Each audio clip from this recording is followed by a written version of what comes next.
Edgardo was exhausted. His boots dragged through the dirt as he walked home, shoulders heavy with worry. A few of his cattle were sick, and the sleepless nights were starting to blur together. Life on the ranch in Loncope, Argentina, was usually quiet, just animals, land, and long days. He preferred it that way. Animals made sense.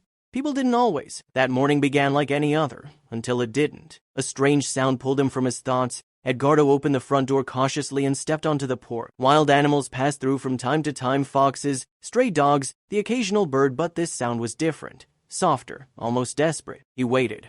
Silence. Just as he turned back inside, he heard it again. Edgardo moved down the steps and around the bushes. What he saw made him stop cold. Huddled there was a creature about the size of a turkey, covered in gray fluff, with a small bald head that looked almost prehistoric. It didn't look like any bird he'd seen before. For a moment, Edgardo wondered if he was imagining things. Then it cried, a weak, aching sound. Edgardo stepped closer, careful not to startle it. The bird tried to run but collapsed after only a few steps. One of its legs was injured, badly, and suddenly, it made sense. It was a condor chick, a Andean condor, one of the largest flying birds in the world. Rare, powerful, not something you expected to find injured behind a ranch house. Condors usually lived high in windy mountain regions, far from people. Edgardo knew he should keep his distance. Adult condors were massive and unforgiving. But this was just a chick, hurt, alone. Against his better judgment, he knelt down. The bird didn't fight him. It simply watched, exhausted. Edgardo placed a gentle hand on its back, feeling the slow rise and fall of its breath. In that moment, he made a decision. He wouldn't keep it. He wouldn't tame it. But he would help it survive. That same day, Edgardo searched for experts online, contacting wildlife specialists and bird rehabilitators. Many people would have tried to keep such a rare animal as a trophy or pet. Edgardo wasn't one of them. His only goal was to make the bird strong enough to return to the wild. He named her Condor Ito. He set up a safe space in his shed, away from the cattle. 3 times a week, he visited the butcher for scraps and carcasses, natural food for a scavenger. Slowly, Condor Ito healed. She ate. She rested. She grew stronger. Weeks passed. Then one day, Edgardo returned from the ranch, and she was gone. The shed was empty. No feathers, no tracks, just silence. Edgardo stood there for a long time, staring at the space where she had slept. He told himself this was the best outcome. She had recovered. She had returned to the mountains where she belonged. Still, something in his chest felt heavier than it should have. He never expected to see her again. Months passed.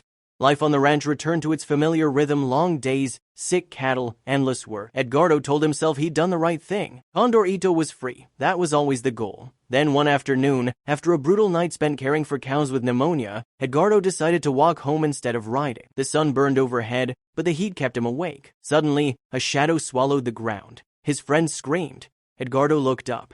Something enormous circled above them, silent, powerful. Its wings cut through the air with terrifying ease. Panic took over. His friend ran toward the house, shouting, "What is that?" Before Edgardo could answer, the creature descended. A massive black figure landed just ahead of him, wings stretching wider than he was tall. Dust exploded around them. His friend fell backward in fear. Then the impossible happened. The bird rushed forward, not in attack, but straight into Edgardo's arms. Everything clicked. "Condor Ito, is that you?" He held her face, searching her eyes. The gray fluff was gone. Her feathers were deep black now, powerful and complete. She looked ancient, magnificent, more like a living relic than a bird. And then she pressed her bald head into his chest. She remembered him. Condors weren't known to bond with humans. They avoided people, feared them. For centuries, humans had hunted them, mounted them on walls as trophies.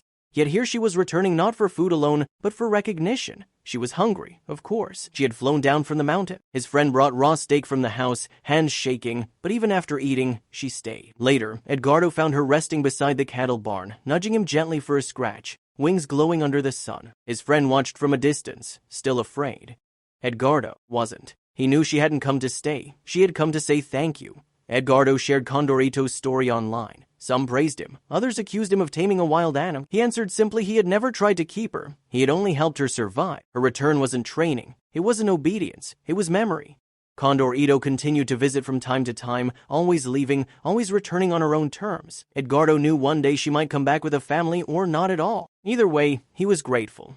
Because not all bonds are meant to last forever. Some exist just long enough to remind us that even the wild remembers kindness.